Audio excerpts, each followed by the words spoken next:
Hey guys, in this video we're going to be talking about similar figures, which is kind of continuing our conversation about large and small and things that are proportionate. So let's get started. So what I'd like to do, I'd actually like to take your attention to these two triangles. You notice that the triangles are pretty much look the same, except one is bigger than the other, okay? And there's some markings on these triangles that I think are very important. So first thing I want you to notice is that both triangles have an angle that's represented with one arch. And they also have an angle that's represented with 2 and an angle that's represented with 3. So these are called corresponding angles. And what that means is that the angles are the same no matter how big or how small the sides get.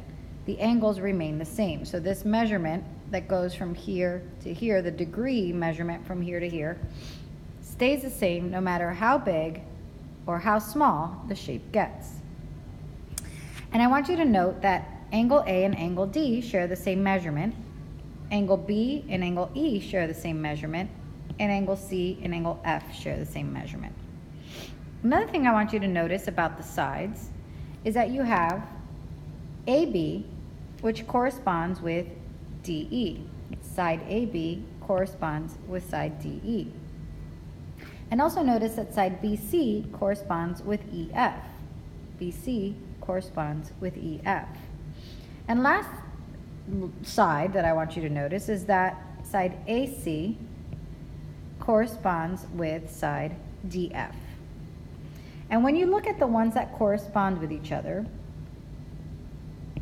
you notice that there is a similarity here, like 4 times 2 makes 8, 5 times 2 makes 10, 7 times 2 makes 14. So that means that the big triangle is basically the small triangle multiplied by 2 for the side measures. These are not identical triangles because this one is smaller and this one is larger. But they are proportionate because the ratio is the same. Every single side measure is double the corresponding side measure. So these are what we call similar figures. Similar figures have the same shape but different sizes. So like the example I showed before, these are similar because they have the same shape and different sizes, but even more so, they're similar because corresponding angles were equal or congruent. Congruent is a geometry word for same measure. So the angles were the same measure as noted by the little marks to show that they were the same on the small as they were on the large, those red, green, and blue marks. So the corresponding angles were congruent and the corresponding sides were proportionate. And we saw that proportion was a 1:2 ratio. Every side on the small one, if you doubled it, you got the larger triangle. So these triangles were similar because their corresponding angles were congruent, also known as equal, and because their corresponding sides were proportionate. So the ratio of corresponding sides is called the scale factor. Scale factor.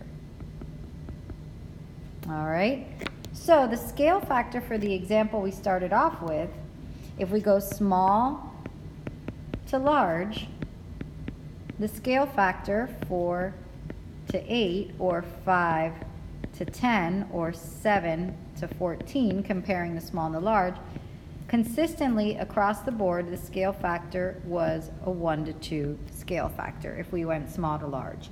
If we went large to small, it would be 2:1, but ultimately, it's the same thing, 1:2 scale factor. So this is exactly the ones we just discussed, so let me add that here. Use the triangles on the left to answer the question, are the triangles similar? Well, they are because, we already dissected this, but they are because their angles that correspond are equal and their sides are proportionate. So angle A is congruent, and this symbol is the symbol for congruent. It's an equal sign with a little squiggle on top. Angle A is congruent to angle D. Angle B is congruent to angle E. And angle C is congruent to angle F. So what we learned just now is how to write an angle notation and how to write congruent or equal in geometry. So that's a congruent symbol. Now the corresponding sides, we have side AB is proportionate to side DE. So AB is proportionate to DE. And notice how I'm putting a line over AB and a line over DE to show that that's a side measure. And the fraction bar shows proportionality. So AB is proportionate to DE. Let's see who else. And that's equal, that proportion is exactly the same, that 1:2 ratio is exactly the same as BC. Side BC is to, let's see, BC with EF. Okay. Oh, let's put that side measure there. And the next sides are, we're missing AC with DF. AC with DF side. AC is side DF. And they are, their ratios are equal. 1:2, 1:2, 1:2. Or 4/8, 5/10, and 7/14. And we already found the scale factor from ABC to DEF. That scale factor was a 1:2 scale factor. And if we go in the other direction, if we go from large to small, that would be 2:1. So in this section, I want you to know all the notation that we've just utilized, the congruent sign, the angle symbol, the side symbol, how I wrote the sides as fractions and proportionate, and then how we told the scale factors. So now that we've determined that those two triangles are similar, let's write a formal similarity statement. So the similarity statement, everything must match. So triangle, if we're gonna go, let's say, let me highlight this for you. If we're gonna go A, B, C, then we have to say D, E, F. And notice how I'm matching the angles. So A with the double B with the triple C. So D with the double E and the triple F. So triangle A, B, C is similar to triangle D, E, F. And the symbol for similarity is one little squiggly, just like that. So that means similar. Triangle ABC is similar to triangle DEF. It passed our smell test. We checked that all angles that were corresponding are congruent and all sides are proportional, and the scale factor is 1:2 if we go small to large, or 2:1 if we go large to small. So now that we've been introduced to what similarity means, we can use that to find missing pieces of shapes. So for example, they're saying here that these are similar figures, and since they're similar, remember their sides are proportionate and their angles are equal. So what we have to do is find this missing measurement. And since they are proportionate, we can set up a proportion. 2 is to 3, 2 is to 3, as 8 is to x, as 8 is to x. Since they are proportionate, the ratio from 2 to 3 is equal to the ratio from a to x. I'm sorry, since they're similar, they are proportionate. And we can set up a proportion and use cross products to solve. 2x must then be equal to 24, which makes x equal to 12.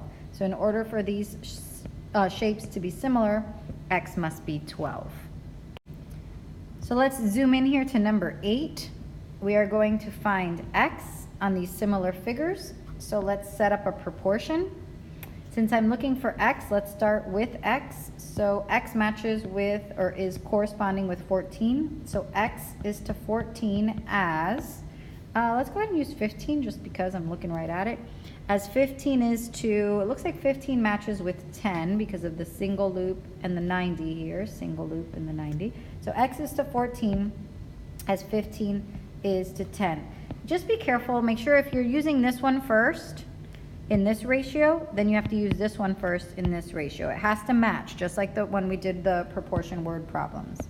So we do cross products, 10x is equal to 210, and so x is equal to 21. So this must be 21. Now at the end of this video, I'm going to ask you to try the ones that I didn't do, and I'm going to go ahead and put the answers to them so that you can try them on your own and set up the proportion and see what you get. And then on this last one, it's 7. Okay, so if you can do these on your own, 7, 9, I know it looks a little tricky, but be very careful, 10 and 12, you've got answers there to self-correct, and I would try those before you dive into the IXLs. And I'm going to go ahead and do my last example for this video, which is number 11. So given triangle PQR and triangle SQT, find ST. So we're looking for this measurement right here. Okay, so let's call that X. So let's start setting up our proportion. They are similar because it says triangle PQR is similar to triangle SQT. So X corresponds with 48. So X is to 48 as, let's find in the little guy, it looks like this right here is 25.6. So as 25.6 is to, what's this measurement right here, okay? Because if in the little triangle we're looking at this slanted guy, in the big triangle that corresponds with this whole slanted guy right here. So this little guy corresponds with this whole slanted one. And that's going to be found by adding 25.6 with 38.4. That's going to be that whole measurement. So that whole thing is 64. I just add that real quick in my calculator. So let's try that again. X is to 48 as 25.6 is to 64. As 25.6 is to 64. Let's put that 64 there. And then we'll do our cross products. So 64x is equal to, let's take out that calculator to multiply. And we get 1,228.8. And let's use our calculator. We are writing our steps here. And to calculate, our calculator says 19.2. So X, or side ST, is measured at 19.2. So take the time now to try these problems from your notes in preparation for trying some of the ones in IXL. Thanks for watching.